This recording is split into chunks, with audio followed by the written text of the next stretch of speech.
and the alumni program, really all they told me was that there's no flight plan for a career in television and in movies. So you'll have to figure it out yourself, kid.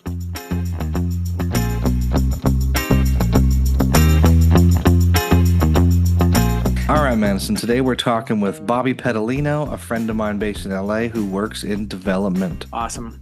Stick around after as we discuss some of the shows and movies that we've been watching.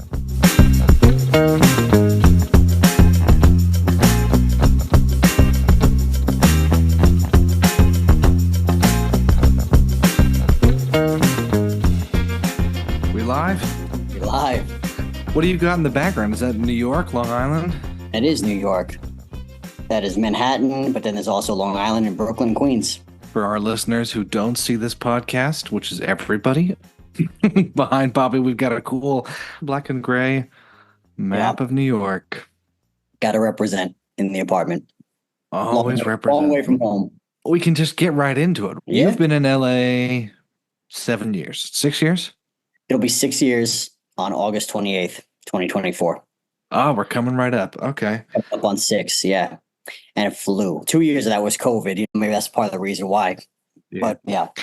I was going to say, for everyone listening, I know you got to weigh in on the New York versus LA drama. Which one's better? Which one's better? And rather, you know what? There is no better. What's the pros and cons? Why would you live in New York? Why would you live in LA? My fear of being out in LA is that it's made me soft, because when you're in New York, you deal with the weather. I used to work in Manhattan, used to get crammed on a subway like a sardine at 6 a.m. and it's cold and all these things that I think about that I used to do. That's like, wow, could I go back and could I do it now? So LA is a lot cushier. Yeah. I do miss the city. You cannot compare LA to New York City. It's really just, it's a totally different beast. So that's why I miss the city so much. If I lived in Chicago, maybe I wouldn't miss Manhattan necessarily as much. But being in LA, it's like it's too spread out and it's very laid back. You don't feel that city rush that you would have the minute I step off a subway. You're just in the thick of it in Manhattan. So that's it. Pros and cons. Everyone I know and love in my family is still on the East Coast. So if I could move them all out here, I think that might be my perfect situation. I like it out here. I just miss my family. So if I could bring them out here, I'd be cool with that. And I try to visit New York once, twice a year just to get some of the city in. Just make enough on your next big hit to just buy everybody a house in Bel Air, right? That's it. Being bi-coastal, the dream, man. I shouldn't have to decide. Just where I want to spend my time today. Yeah. Yeah. Best pizza in LA. Have you found anything that's even close? I'm not a pizza snob. I'm really okay. not. All right. The way I see it is that it's bread and cheese and sauce, and it's really hard to make it not tasty. However, no, there's nothing that comes to the New York. It's the texture, it's the flavor. But if I had to say best pizza in LA right now, I'm saying Mulberry Pizza. It's close. It's close. Okay. All right. It's not ideal. There's one near me, which might be why it's my favorite, because it's also. But yeah, I'm not a huge pizza snob. If I'm gonna go and complain about anything, it's gonna be the Chinese food out here and the bagels, not the pizza. Pizza gets a pass. Yeah, you're right. There's no comparing the Chinese food and the bagels. It's fine out here, but not even that. Let's, for everyone listening, start with just a quick your full name and what your current job title is. My name is Bobby Pedalino, and my current job title is the manager of development at Muse Entertainment USA. For Muse Entertainment, what kind of movies, what kind of TV shows do they mostly deal with? So their brand is inspirational, inclusive, uplifting stories. But what we often work with is the Hallmark Channel. We do a lot of work for them. A lot of our contacts are there, but we are trying to sell to all the streamers and Netflix and Hulu and Disney Plus. We deal with all kinds of genres, but what keeps the lights on in our building, our moneymaker, is Hallmark, because they produce so much and our connections with them are so strong that we just keep selling original ideas to them. So bread and butter rom-coms, or even just romance movies, but still working with everything else. Did young Bobby have any idea you'd be doing this in 2024?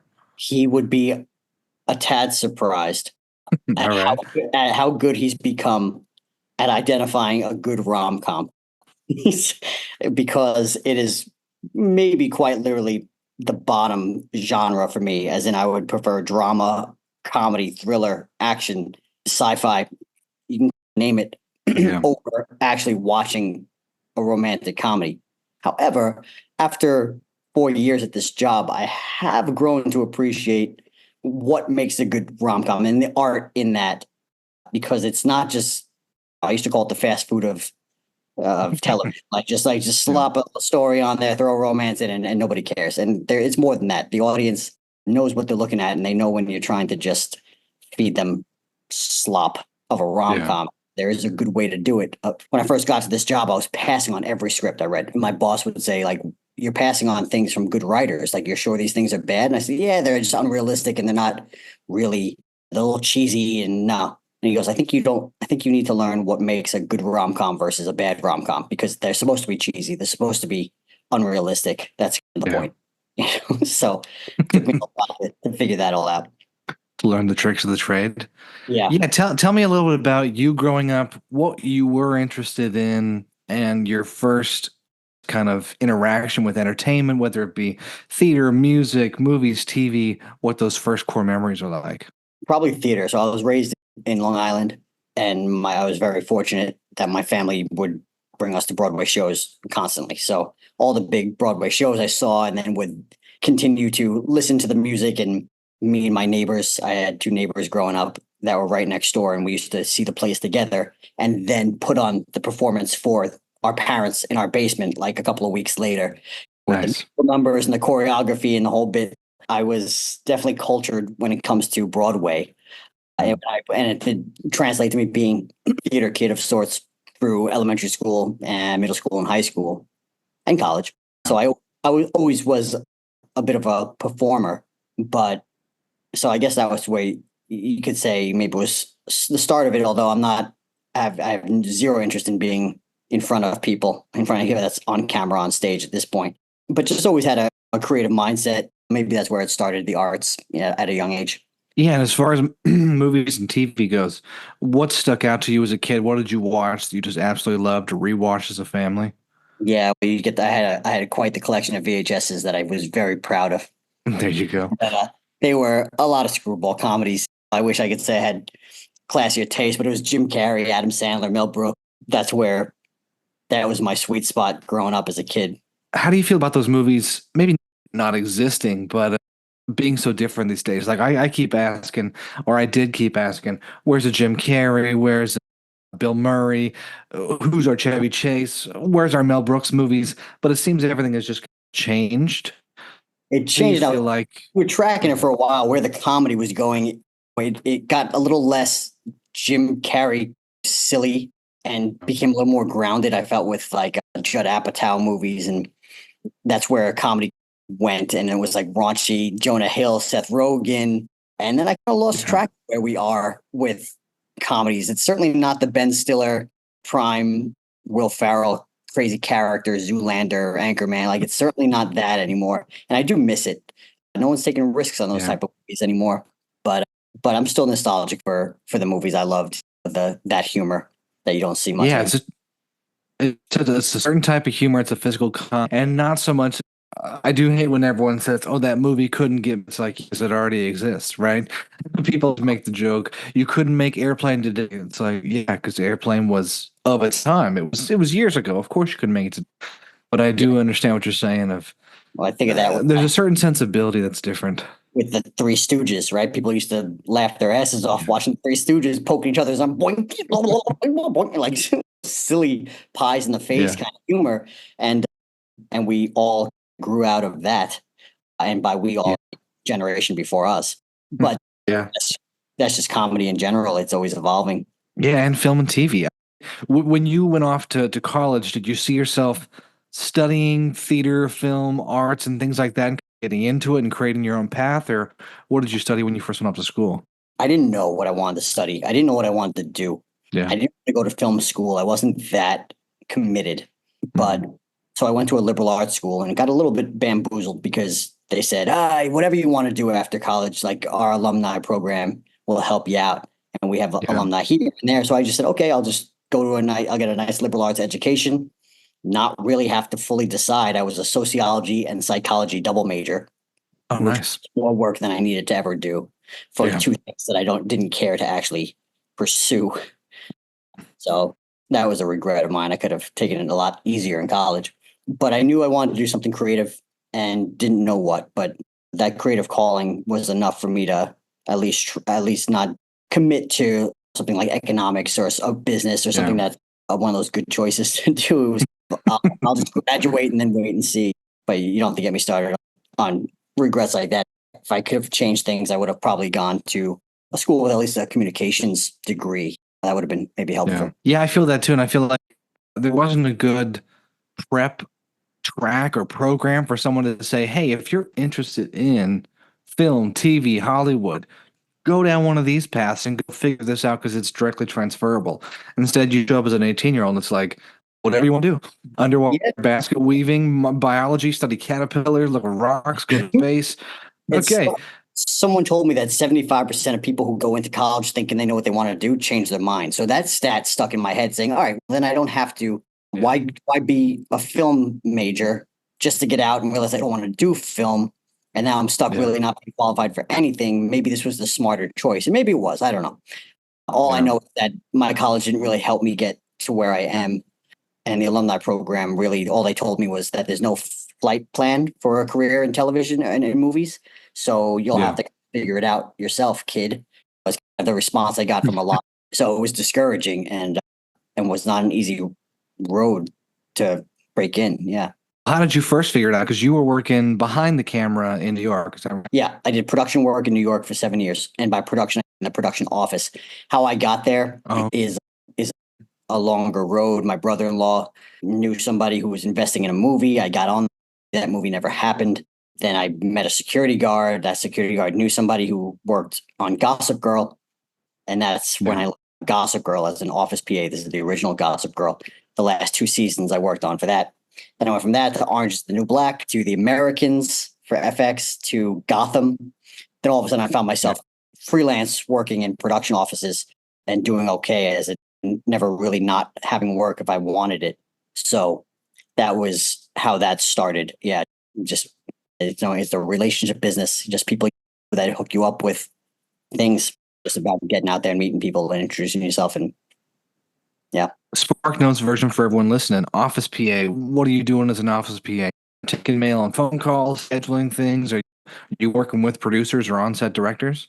yes. If they're prepping, yes. So everyone they prep for their episode. They prep for a couple of weeks before you start filming, and you are with the directors in that time because there's production meetings and all these kind of things happening in the office. But production work is exciting because you feel like you're like the command center, like NASA for like something big that's about to happen. But then you're not on set for it actually happening, but you're still vital. First, there's a lot of paperwork. There's a lot of just office work. So it's printing the scripts and typing up the contracts for the actors, workers' comp when someone gets hurt on set, loss and damage forms when someone drops a camera, all these things that kind of make it location permits. So there's a lot of paperwork involved in making this stuff happen. And as you rise up the ladder, your job becomes a little more important, because you can actually really screw things up. When I was a production coordinator, you'd be responsible for making sure the crane arrives on set on the day the director wanted his crane shot, or traveling the actors. You screw up the travel, and they're not going to be there when they're needed. That's all behind the scenes work, though.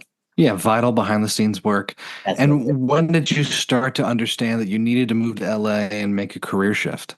It took me 7 years to realize it, but because you're climbing a ladder, so you just see the next rung in front of you, and you go, "I'll grab that. It's more money and it's more respect, and so maybe I'll just stay on this road." And then when you reach what seems like the top of that ladder, you start to look around. You say, "Is this ever where I want it to be?" And I think I was fascinated by being around the creatives, talking to the directors, talking to the writers, being in an elevator with Julia Roberts. Like, it's enough to trick you into saying you're in the right place. If you're in the vicinity of these people, you're on the right track. You must be. And then when I kind of realized maybe I wasn't, maybe there's not a creative decision in my future on this road. And that's when you reevaluate. I was 30 when I reevaluated and said, is it too late to move to LA and try to get in on the creative side of things.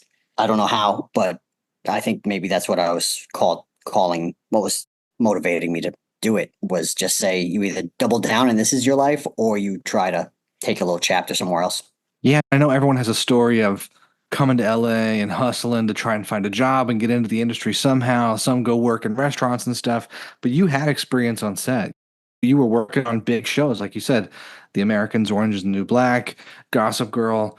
When you showed up in LA, did you feel treated any differently because of that experience, or was it still like, no, you're a new guy in LA from the ground? It was a mix of both. So I had a good amount of savings in my pocket, so I didn't feel like I felt like I had time to Yeah. struggle, which a lot of kids who move to LA right out of college don't have. So I had that little cushion, but then and I needed it. I needed it very Yeah. much because it was several months of looking and having people say, "Oh, you can." We got it. Perfect. I have a job for you. You can be in the office, production office on West. And I said, that's a big show, but I didn't come out here to do production work. If I wanted to do production work, I'd still be in New York. Yeah. So I turned down a lot of things and therefore was unemployed for many months.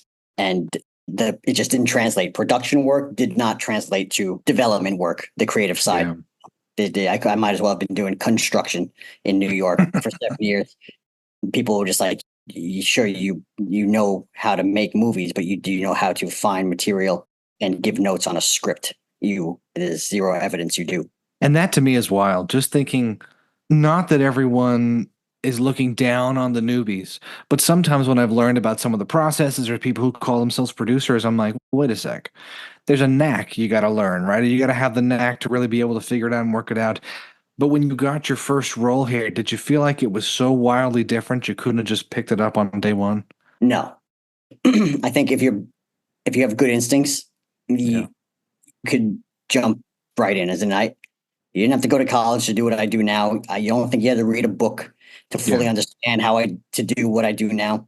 You just had to get the chance to do it because you either have it or you don't. And that goes all the way up. There's some high executives at all these streamers that I just say, I don't think you have good instincts as to what things need. Like, Yeah. there's people maybe listening to this that I think could do creative exec jobs better than the creative execs I've come across. Just if you think that you are creative and can give good notes, like then you probably can, and you could do this. Yeah. Yeah. Crazy. So, in your work right now, what's the day to day look like, and how often are you working with a producer or with writers or reading scripts? It's all of that. Yes. So I started at this place as the assistant to the president, to the producer of the Mhm. company, executive producer on the company, and then they promoted me eventually to this manager of development. So I'm still working with that producer all the time, my Yeah. other colleagues all the time, and we have like 40 projects going on at once. It's just like spin plates. It all day long is just, oh, this plate is about to fall. Like spin it. We got to keep this one alive. We got to keep this one alive, and just switching from project to project throughout the day to make sure that there is progress on all of them. And you could be in various stages of development, whether we are trying to attach a writer to one, whether we are in the process of coming up with it ourselves and giving each other notes and brainstorming our own ideas. We're going out to pitch and preparing a pitch and preparing a deck, reading a new Yeah. version of a script that came in from a writer and giving notes on that, taking Zooms with the networks when they give notes on scripts. It's just a lot of just moving each project along until we can get a green light. Yeah. What kind of skills make someone good at being a development manager or even the producer level? Obviously, At this organization, level, right? organization for sure, because there's so many things going on. If you said, what's the status of this project? It's sometimes very hard to remember because you got to kind of your emails and look it up. So the more organized you can be, the better. And that's how things don't fall through the cracks. We can have something that, like, did we ever follow up with that person? We submitted something and we never heard back. They ignored it. It's been 3 months and we forgot that we asked them. So now we got to circle around and say, did you ever get a chance to read that script? And people Yeah. are doing it to us at the same time. But as far as skills go, I think dealing with people and managing personalities is a big part of it because it's a creative melting pot. So when Yeah. you get notes that you don't agree with, or when you have notes that the writer doesn't want to implement, you got to be good at trying to communicate intelligently why you think certain notes should or should not be addressed. And it's a Yeah. little tricky sometimes.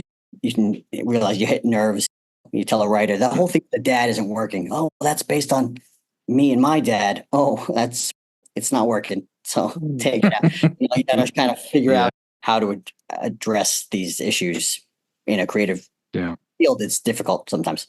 Lots of emotions there. Lots of things that are just to people being written and then read. And I do it too because we come up with our own ideas. I'll come up with an idea and someone will tell me part doesn't work. And I'll be like, are you kidding me? That's the best part. Like you get defensive with your idea and someone says it's not Yeah. working or I don't like that line of dialogue. It's not funny. And you're like, it is funny. It's funnier than yours. And all of a sudden egos are getting involved and it's a little tricky, but that is the creative world. Everyone has a little bit of a different view of how something should be. Point is to try to find the best version of everybody's and then get it sold and get it made. Yeah. Yeah, I mean, I guess everyone brings a little bit of themselves to it, their own experience, how they see the world, and then they take that to that creative process. So for you, do you see yourself taking these lessons and what you're doing now to become a producer, or do you see yourself in the director's chair at some point? What's next down the line for you? I really like producing. I Yeah. think what my boss does is just would be very fulfilling for me because he is involved in development, which is what I'm doing. But then it comes time to get it made, and he's involved in all the casting and the finding the writer and the director, and then he'll go to set and he'll be on set and he'll be sitting with the director and giving notes and we should do another take where he's angrier and stuff like that. And then it's in the can and we got it. And now he's involved in the editing. And he says, there's another take. Let's do a better take of that one. And we should cut straight from that scene to this scene, smash cut. Like he's involved in every Wow. second of that creative process from the very origin of the idea to it being delivered to the network and aired. He's involved in. So I really like that. I don't know if I'd want to live it myself to say you should only be development, you should only be production. I've now done both and I like Yeah. both. That's great. And yeah, knowing yourself enough to say, I want a hand on both sides of it. I know some people would probably feel more comfortable with just one, right? Just the development side or just the production side. So is Yeah. there anything? Oh, go ahead. No, I'm saying, yeah, I just love the rush of a set too. Have been on sets despite not talking about them and how I was just in the production offices. I've been on the sets as well. And there is a energy to a set that I would not want to just remove from my life and just be an office worker. Yeah, I'd want to have that long days, late nights feeling. So I enjoy it. Yeah, speaking of sets, I know you probably can't talk about things that are not fully announced or otherwise, but can you talk about some of your favorite moments or projects in the last few years working at Muse? Yeah. A lot of them are the rom-coms and we also do a lot of mysteries, murder mysteries, because Hallmark has a channel for that. So we've done that. And the ones I'm the most partial are the ones I've gone to set for, because then you get to know the actors and you get to be involved in some of the creative conversations. And it's just more rewarding when you see something that you were there every day for. So we shoot everything in Canada. So I've gone a couple times there. So I think my favorites would be the ones that I was a part of. Some that have not aired yet that I can talk about at least a little bit. And the other ones, some that did air was some Hallmark murder mysteries that I was a part of in Ottawa. So Yeah. it's cool to be there for that, especially when you were there when the first nugget of the idea was pitched. And now you're on set watching it happen. It is rewarding. Yeah. Yeah, watching a script come to life from idea to script to editing to production planning, that must be pretty crazy to be able to see the whole timeline. It's a lot. I used to use an analogy that's like the Legos, where it is fun to get the instructions and build it. Here's what you need to do to build the Millennium Falcon Lego set, and now boom, you got it. And there's a rewarding aspect to piecing it together. However, it's even more rewarding when you came up with how to put it together. You came up with the idea of the Millennium Falcon Lego set and then watched other people put it together and then saw people enjoy it once it's built. It's just like just one step further to how it started is different than just carrying out the instructions. Meaning that when it's somebody else's idea, somebody else's baby, and you're now just helping get it made, it's different than helping your own creation get made. Yeah. Yeah, your own idea. See the light of day and then be enjoyed by others. Yeah. And then you do it again. Then it gets made, it airs, people liked it, they didn't like it, and then it's over. And then you start again. And these things take years of your life to even get them made. So when it's done, you breathe a sigh of relief. You hope people liked it. But that's again part of the rush is that sometimes people go, "That was lazy. That was it. That was years of my life." But I appreciate the constructive criticism. There's something in that I think is very appealing because it keeps cycling over and over. It never gets stale. You always got a new project. Yeah. Yeah. On our podcast and with friends and otherwise, I'm always just trying to remind people, even if something in your mind sucks, that's a Mhm. lot of people working on something for a lot of years Uh, that maybe just didn't come out exactly how they wanted to, or maybe we're not ready for it, right? I'll never say something too bad about a movie. Everything that you see Yeah. on TV is a small miracle that it got made. Aside from a sequel that was made out of the success of the first one, everything is a small miracle that it ever got made. It's crazy being on this side of things to understand that, and because of that, and how many years it takes for something to happen. If I ever read something that says again, like, yeah, this was lazy and not good, I say, I promise you it wasn't lazy. I can promise you people put massive amounts of time into making this as good as it can possibly be. There is no lazy. Yeah. That's a critique that should be removed because everyone's trying with limitations, could be budgets, things, time that you didn't Yeah. have. People busted their butts to make this. Yeah, from late night screenwriters to early morning edits, last minutes before someone gets to set, budget, like you just said, budgeting, schedules. And then I PA'd on a little indie movie years ago. Everyone was on set 5 or 6 a.m. You had everyone just hustling, and I was like, "This is a small movie. I don't know who's going to be able to even see this movie. It wasn't going to streaming, nothing." And I was like, "Okay, they're working way harder than everybody else up and down the block that we're shooting." Like you're saying, it's working just to get something made. So, like you said, Yeah. no such thing as a lazy movie. Yeah, and you got to be built for it. You got to be built for all of that. Yeah, it's interesting. I've seen people come and go. Seen people who said, "Ah, it's a little too much for a career." I was going to say, you saying as busy you are reading all these scripts and working with producers, traveling to Quebec, do you get enough to watch TV and movies, or do you feel like you're a little behind things? This has ruined. It's ruined books for me. That's for sure. This Oh, job yeah. because the amount of reading that one has to do here, reading scripts and sitting down to read and falling asleep while reading, it's just a lot of reading scripts and full books because sometimes we're tipped off that this book series is going to be pretty good. So now I got to read 6 books to get a sense of what this series is going to be. Or we have interns too, so they can help us out with the coverage. But Yeah. it, I no longer find all that much joy in sitting with my own reading materials, my own books, my own personal things. So maybe an audiobook if I Yeah. want to listen to it in a car or at the gym.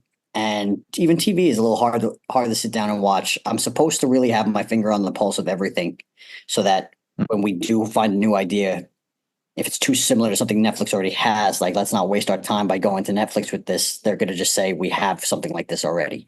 So Yeah. you're supposed to know everything that's going on. I do my best to try to at least watch a couple of episodes of everything that's getting buzz. Yeah. What has stood out to you that you've watched in the last few years that you're like, or even just this year? What have you watched that's blown you away or said, oh my gosh, that was a great script, or they really figured the story out? What's stuck with you? Great question. I tend to lean more towards features, which Yeah. is fun. It's not really what we do all that much besides MOWs for Hallmark and television. Mhm. But I so much would rather narratively tell a quick story with a beginning, middle, and an end.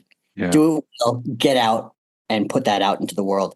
Sometimes sitting through television is a little harder for me. So if to speak on what I've watched television wise recently is a tougher question because I watched episodes 1 and 2 just to get a gist of it, and then maybe 8 and 9 see how it ends. So you can't really speak on the scripts of things, but the things that are nominated are always great. I remember Beef was recently for Netflix was creative, and sometimes it's a small concept done really well is intriguing to me. Succession, Yeah. I loved. Oh So yeah, great. yeah, What about movies then? movies. What's coming out in theaters these days? It's a lot of the blockbustery stuff, and to my shame, I don't get to the like art houses stuff. We Yeah. have friends in common who are so good at it. They see everything and they see the ones that like you got to be intelligent and really a movie buff to want to go out and see. But Yeah. I'm seeing the Marvel movies that come out and I'm seeing just the franchise stuff. I'm trying to think what recently. Long Legs recently. I do like horror. Long Legs was, I think, very well done. Yeah, I heard that was great. Yeah, I'm drawing blanks. I feel like I've seen a lot of good things recently. I know. I know. I saw Twisters, Mhm. Trap, Borderlands. Uh, yeah, you're right. It's mostly been summer blockbusters this summer. Yeah, I'm trying to Mhm. just picture like my movie stubs. I'm like, what have I seen?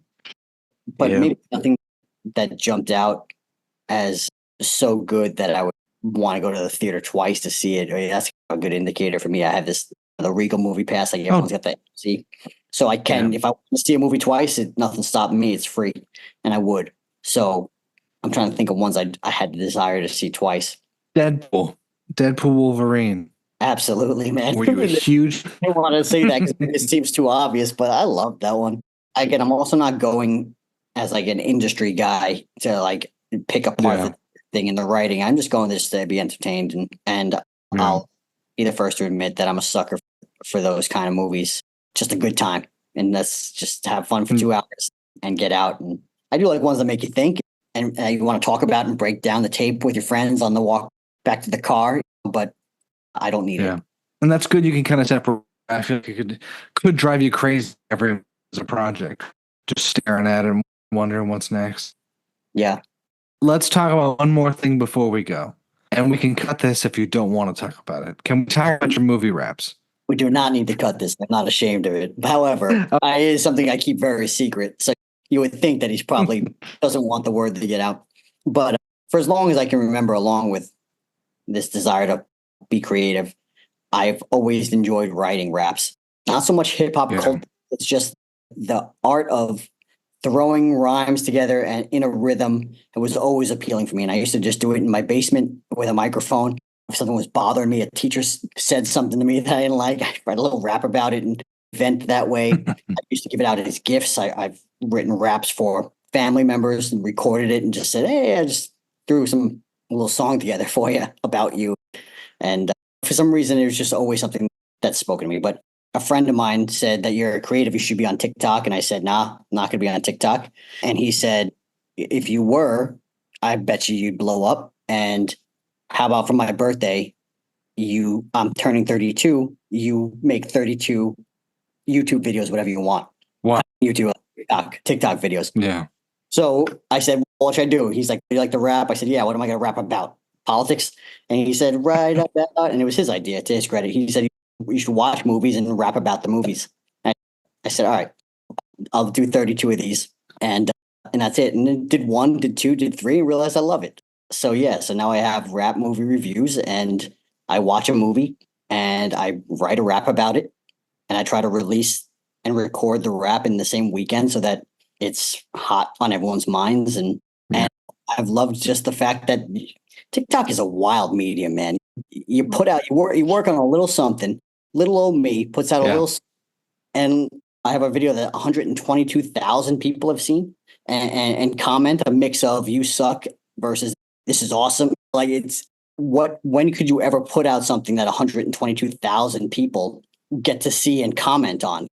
It is really Yeah. wild and it's addicting. You go, I'll do one more. I'll do one more. But anyway, I said I would do 32. But I've done 29, so I got 3 left. So it's almost not even worth talking too much about it because I'm phasing it out. But I have enjoyed it. I would not have done 29 if I didn't enjoy them.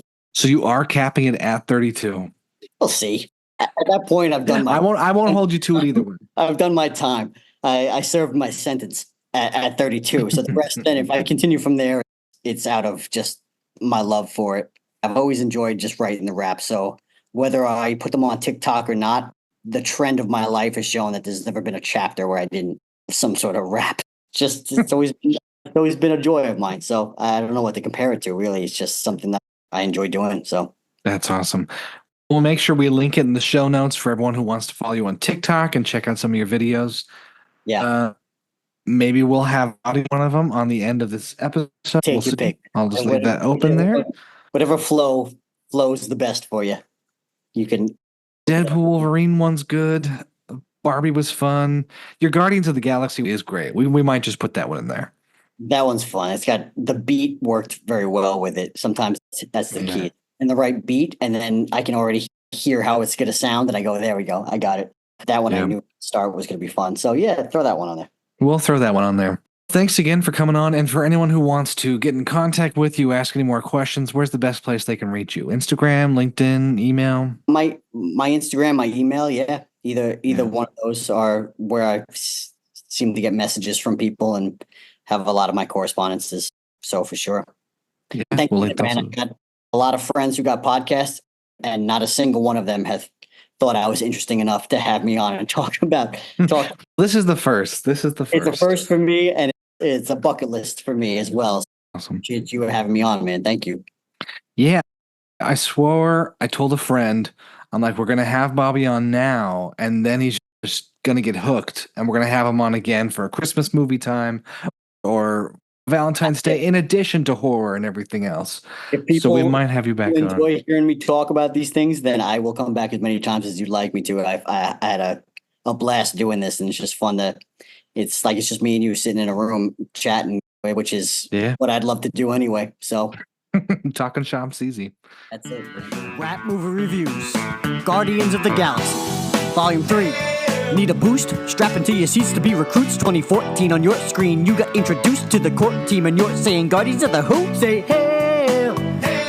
Marvel's bounce back, clever space, epic with a soundtrack. A trilogy that's still not complete until you go see the film. Catch up with the leader Peter Quill to try to save Rocket from kicking the bucket. Worse than the raccoon that was shot and now on top of Davy Crockett. It's a winning equation, insane fun. The brain that it came from was James Gunn's, and now he's back to see the master weave an intergalactic tapestry. A pageant of gadgetry like a balancing act of action with hilarity and some insanity, but with more gravity than Isaac Newton and his apple trees. It's gotta be your favorite sci-fi fantasy family. Get to see just how they change from a ragtag team, the cavalry, a rabbit out the hat, cause cinematically his magic stuck the landing like a Simone Biles routine off the balance beam with finality. Characters take a bounce to see them fight so valiantly when they're challenged in battle scenes against sporadic attacks. A raccoon and Drax, a savage tree, a galaxy screen, and Starlight shall agree they're proud to be the guard in the galaxy. Now we're singing.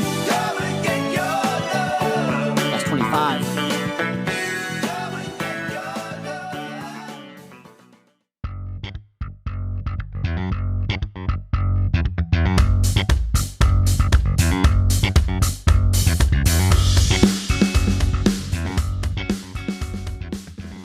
So I'm throwing a party next week, right? Okay, yeah. I'm gonna make pulled pork for it, and this isn't just like any old pulled pork. I'm gonna get like a 7 or 9 pound Boston butt, which is a pork butt. Wow. And I just bought a smoker kit for my grill, and I'm gonna do 2 hours on the grill smoking it, and then I'm gonna put it in my oven and cook it for 5 more hours, low and slow. All right, So I'm just gonna take the bone. I'm just gonna slide it right out. Yeah, that sounds like a pretty fun time. Yeah, I'm gonna do it for my party. How many attendees do you have so far? Over 20, under 20? Dude, I don't know until the party happens. That's fun. Okay. Yeah. So either I will have so much pulled pork left over that I will have to just eat, or I'll have none left over and I won't have enough. That's a good problem to have, though. All right, it's late but never too late. Let's talk about Alien Romulus.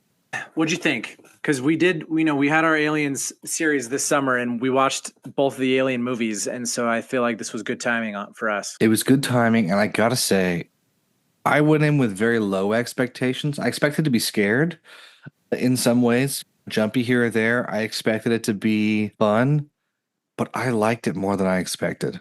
What about you? Yeah, same. I actually really liked it because I feel like Alien and Predator movies, they're so in our cultural background that they're almost a little kitschy these days.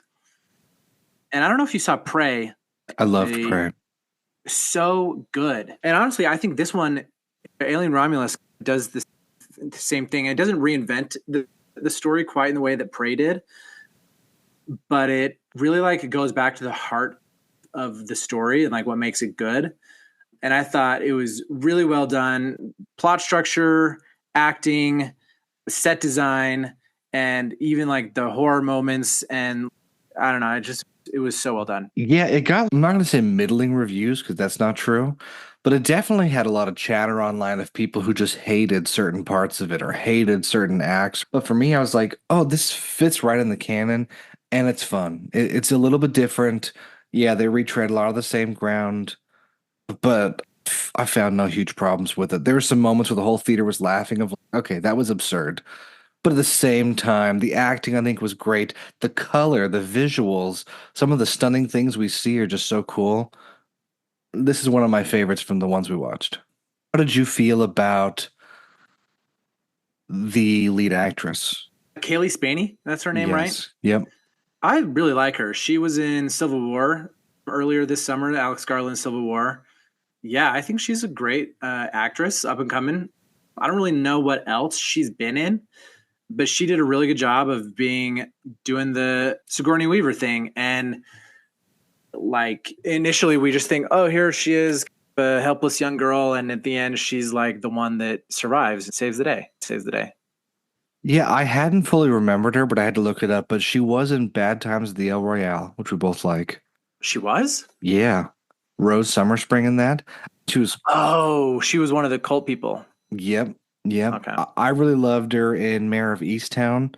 I know she was in Devs for a little bit, and she was also just recently Priscilla in the Priscilla Presley Oh, movie. right. Yeah. So she's been getting some good chatter. Yeah. Here's what I liked about her character. She broke the cardinal rule of these movies, which is be mean to the artificial intelligence. Yeah. Be mean to the robots. And from the get-go, she turns that on her head and she's like, no, the artificial human is my brother. Yeah. And that kind of core relationship is what carries us through the movie, basically. And I thought that was really well done because in a lot of these, future sci-fi movies, humans are just biased and racist against robots. Yep. And it was refreshing to have her be like, no, even though it's a robot, he's my brother. Yeah, we're really training the AI to hate us based on every movie it's going to have logged of just like humans absolutely hate AI, robots, cyborgs.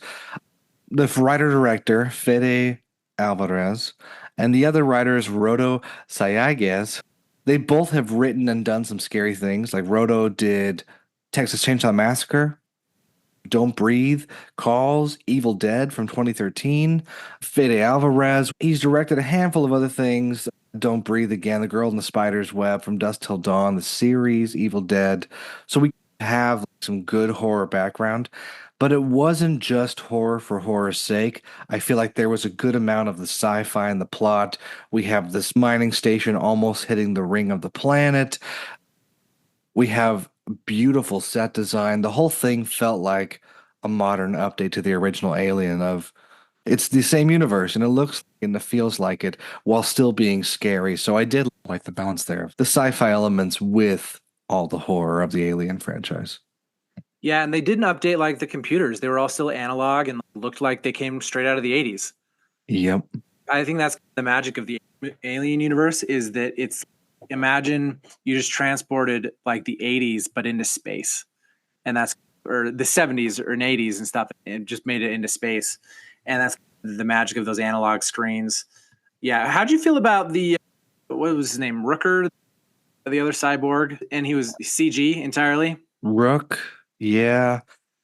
I love Ian Holm. I knew him Yeah. from Lord of the Rings well before I watched Alien, obviously. I just think we're gonna hit a really weird point pretty soon of all this licensing of a passed away person's face.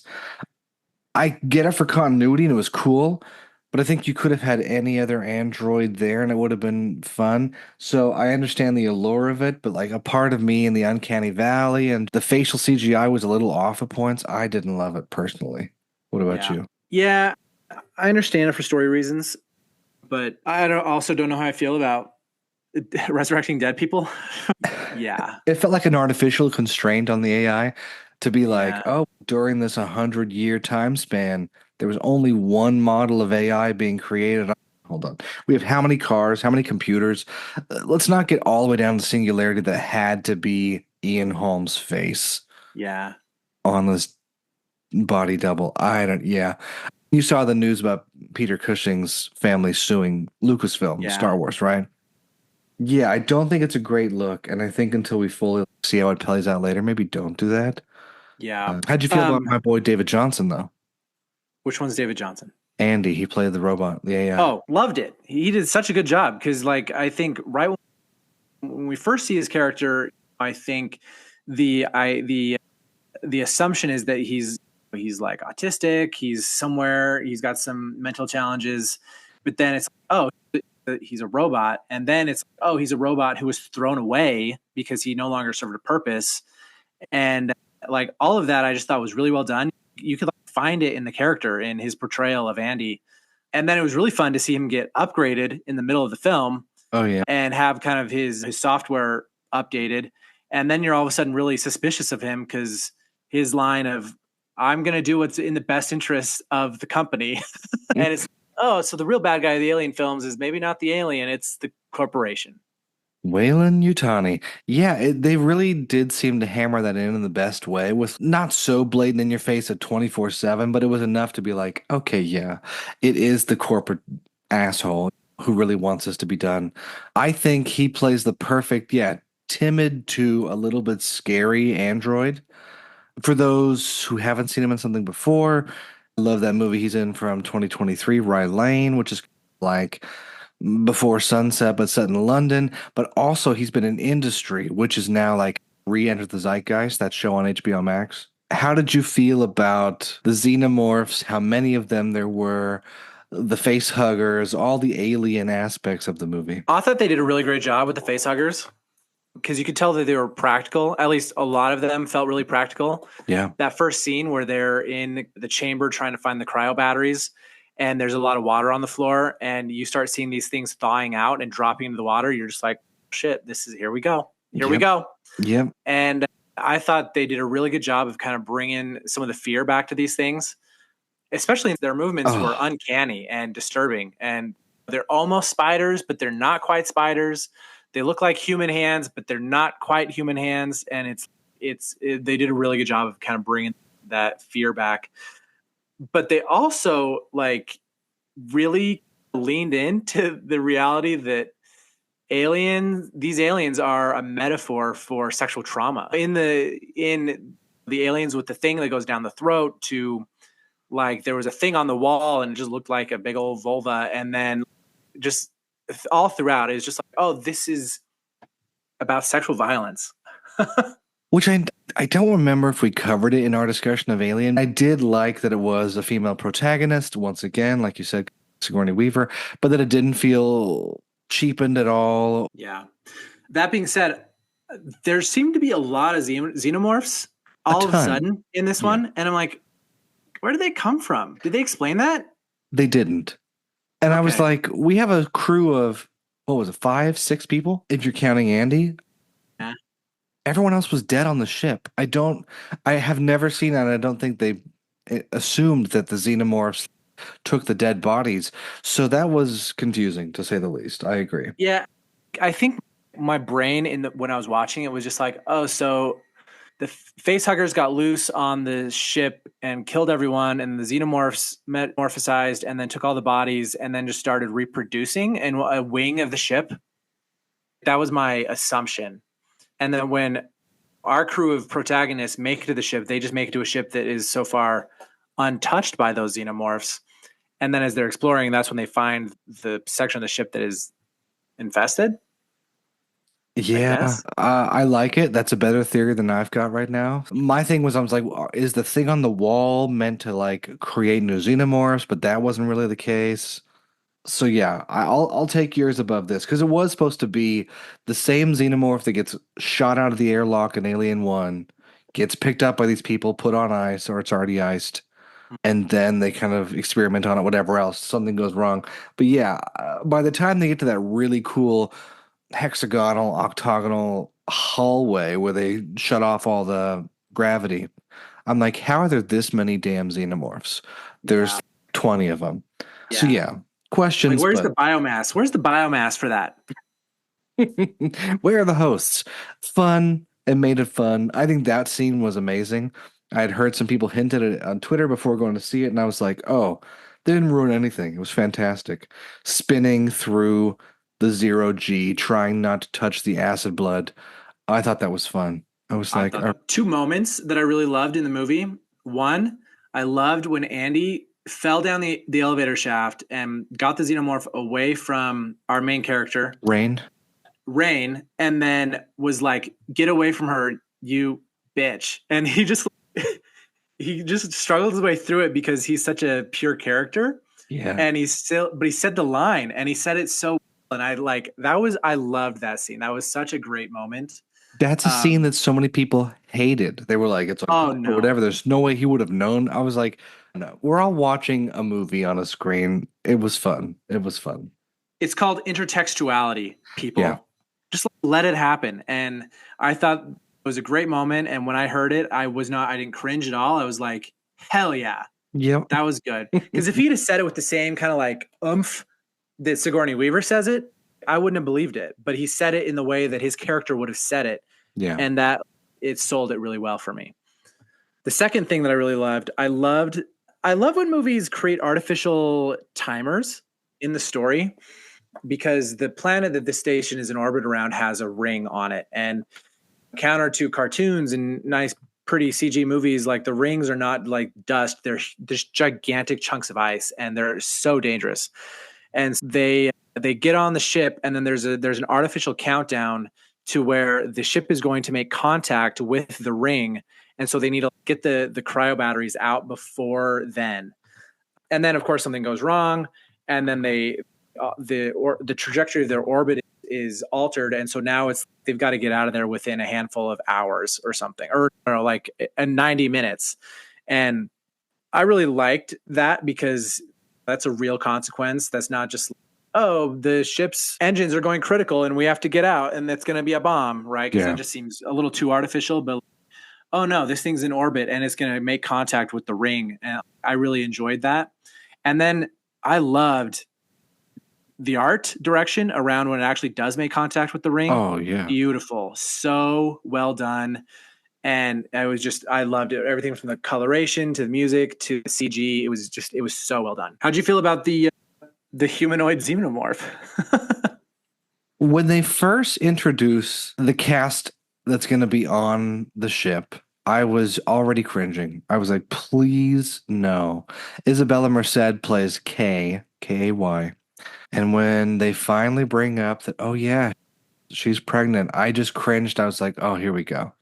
We're going to have this thing pop from her womb and it's going to be horrifying. And when they introduced it, it was horrifying. The whole entire theater, as they see that she's in the pod and about to go into labor, everyone goes, oh no. The guy next to me was like, woof. It was so out loud. And I saw it in IMAX with a packed theater and everyone cringed at the same time. And as soon as that thing burst out, it was horrifying. I was like, no, please don't. And its immediate growth into the giant tall thing was just a lot. Yeah, it was. I like that it lives in Uncanny Valley because that's what the xenomorphs are doing. Like they keep taking human DNA and using it in different ways, because that's what's happening in Prometheus and in Alien Covenant.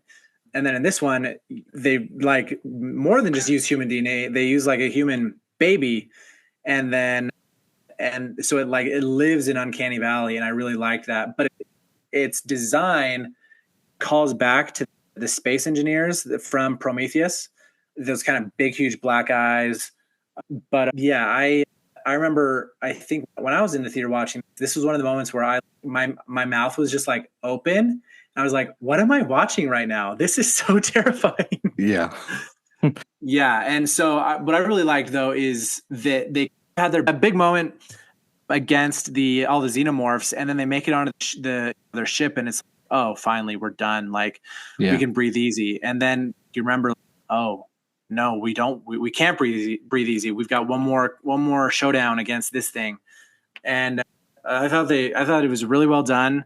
And yeah, Rain, Kaylee Spaney's character, like she pulled it out herself in the end. Like she wasn't saved by anyone. She pulled it out herself. Yeah, I thought that was one of the better parts of it. You could have artificially added 10 other ways to help her out of the situation, but they didn't. And when she goes out the airlock into space and you think finally this thing is gone, and then it's right up in your front when it hits the front of the screen, I about shat my pants. So did everyone else. It was like, no, not cool. Not cool at all. Yeah, honestly, it was good. And it's one of those movies where I don't think they need to continue with her, and I hope they don't. I hope they continue to tell little stories because we know they're not stopping this franchise anytime soon. But I hope they continue to tell strong little stories like this rather than, okay, now she makes it to the next planet where she has to fight the xenomorphs again. It's, let these people and their trauma be cool. Move on to someone else and traumatize them. I know Alien Earth is coming out on Hulu either this fall or early next year. Yeah, Noah Hawley. Yeah. Yeah, they say it's supposed to release early 2025, first half of 2025. They're going to be in the business of traumatizing other people. Oh, lovely. I just think there's good stories here. Again, I don't know that I love Aliens still to the point that other people do when they talk about like their top 5 movies or like the most formative movies they've ever seen. I'm like, oh, I don't think it hit that point for me. I might have to rewatch it in a couple of years. But as a new entry, I think this one did great. It had a budget of $80 million, which is exactly where these movies should be, which by the way, it looked beautiful for $80 million. Yes, it did. It broke the record for IMAX gross for a horror movie, over 41 million in just IMAX, and the gross worldwide is at 341 million. So, wow. It's one of those moments where like we always say we need more original ideas or whatever else. That's true, but also for things like this, cap the budget, give it to someone else, let them have a little bit of free reign, and it proves out because this was fantastic. It was one of my favorite movies in the summer. Definitely. Before everyone leaves, we do have another movie wrap from our friend Bobby Pedalino, so stick around for that. And then continue watching our movies for the Militainment Watch Along series. We've got another episode of that coming next week. And until then, watch good movies and TV. Rat movie reviews. Super Mario Brothers. Let's go! Here comes Nintendo, and they waited awfully long to make a Mario movie. Their first attempt, a bad box office bomb. But Mario, Luigi, Peach, and Donkey Kong have made more profits for the Japanese markets than teriyaki sauce. So yeah, of course, it's back to the biggest screen. Make a quick scheme, tap into IP to make a bit of green. Who's collecting coins? Who's gonna map with Princess Peach? Who's that stereotype no one minds? It's me! See, kids, don't go to college, learn a trade, become a plumber, then get sucked down a tunnel and get paid like Chris Pratt, who got a little backlash. Yeah, I guess he's not a real Italian. Who they rather, Joe Pesci? Yeah, I get it, Nintendo, you're feeling the pressure. You can't put Peach in a cage. The feminists, they won't let you. There's not much room for error, so like 1981, keep it simple. B is jump and A is run. Okay, if you got Jack Black, then how about if now is Bowser sitting down at the piano singing power ballads about how he'll get out of the enemy version of the friend zone? Sexual Nintendo innuendo, so hold on to your mustache. They're gonna ride this franchise like it was a dino that just hatched, but trust that this is how the story goes. It's the box office king Mario. That's 24.